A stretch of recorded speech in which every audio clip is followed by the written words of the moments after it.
नमस्कार, आप देख रहे हैं नेक्स्ट 9 न्यूज पॉलिटिकल बाइट और आपके साथ मैं हूं क्रांति सिंह।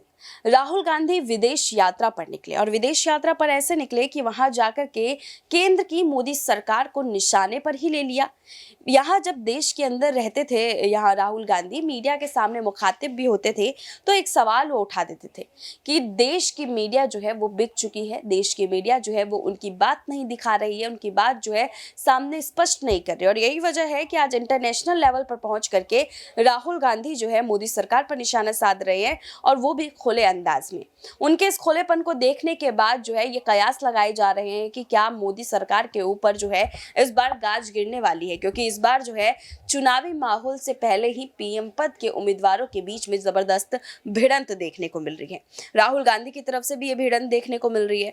चलिए इस खास रिपोर्ट के जरिए समझते हैं कि राहुल गांधी जो है जिस हिसाब से यहाँ अंतर्राष्ट्रीय स्तर पर मोदी सरकार की धज्जियां उड़ाने पर लगे हैं, वो आखिरकार क्या राजनीति में बड़े बदलाव के संकेत दे रहे हैं। तो देखिए हमारी ये खास रिपोर्ट। किसी दौर में कांग्रेस के प्रधानमंत्री पीवी नरसिम्हा राव अपने राजनीतिक विरोधी अटल बिहारी वाजपेयी को देश का प्रतिनिधि बनाकर विदेश भेजते थे, तो कुछ ही दशक पहले तक उस समय के प्रधानमंत्री अटल बिहारी वाजपेयी के कांग्रेसी नेता को देश के प्रतिनिधि के तौर पर भेजा जाता था।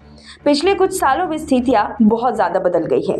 अपने एक हफ्ते के लंदन प्रवास के दौरान कांग्रेस नेता राहुल गांधी ने जिस तरह से मोदी सरकार की विदेश नीति की आलोचना की, उसने भारत के राजनीतिक हलकों में लेकर के सोशल मीडिया पर बहस छेड़ रखी है। राहुल गांधी ने ब्रिटेन के कैम्ब्रिज विश्वविद्यालय में छात्रों को संबोधित किया था। उसके बाद उन्होंने इंडियन जर्नलिस्ट एसोसिएशन के एक कार्यक्रम के अलावा ब्रितानी संसद के हाउस ऑफ कॉमन्स के सभागार में विपक्षी लेबर पार्टी के सांसद वीरेंद्र शर्मा की ओर से आयोजित एक कार्यक्रम में भी हिस्सा लिया। कैम्ब्रिज विश्वविद्यालय में बोलते हुए उन्होंने भारत को यूनियन ऑफ स्टेट्स यानी भारत को राज्यों के संघ के रूप में परिभाषित किया और कहा कि ऐसी संवैधानिक व्यवस्था में ये जरूरी है कि केंद्र सरकार लगातार राज्यों के साथ विचार विमर्श करती रहे। राहुल गांधी ने आरोप लगाया है कि भारत के लोकतांत्रिक ढांचे पर लगातार सरकारी हमले हो रहे हैं। उन्होंने ये भी कहा कि संसद, न्यायपालिका और प्रेस पर लगातार दबाव बनाया जा रहा है।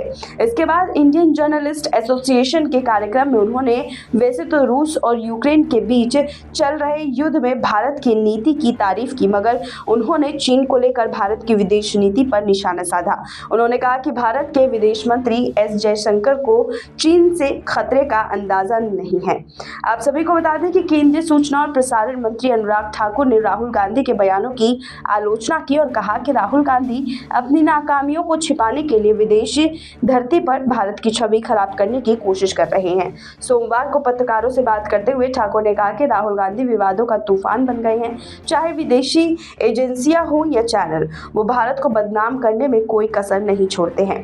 हालांकि राजनीतिक विशेषज्ञों का कहना है कि एक समय था जब राजनीतिक दलों में आपसी सहमति थी कि विदेश जाने वाले नेता अपनी अपनी राजनीतिक विचारधारा को किनारे रखकर देश के सवाल पर एक जैसा रुख रखेंगे। उनका मानना है कि पिछले एक दशक में ये चलन भी खत्म हो गया है। वरिष्ठ पत्रकार जयशंकर गुप्ता ने कहते हैं कि जो विचार राहुल गांधी ने अपने लंदन प्रवास के दौरान विभिन्न कार्यक्रमों में प्रकट किए हैं, उससे कांग्रेस को कोई लाभ पहुंचता नजर नहीं आ रहा है। राहुल गांधी को लेकर के जो है तमाम अपडेट्स हमने आपके साथ शेयर की। इस अपडेट को सुनने के बाद और समझने के बाद आप लोग को क्या लगता है, क्या राजनीति में बड़ा बदलाव आएगा? और अगर आता है तो यहाँ बीजेपी जो है वो अगर लुढ़केगी तो क्या यहाँ पर पूरी तरीके से खत्म हो जाएगी?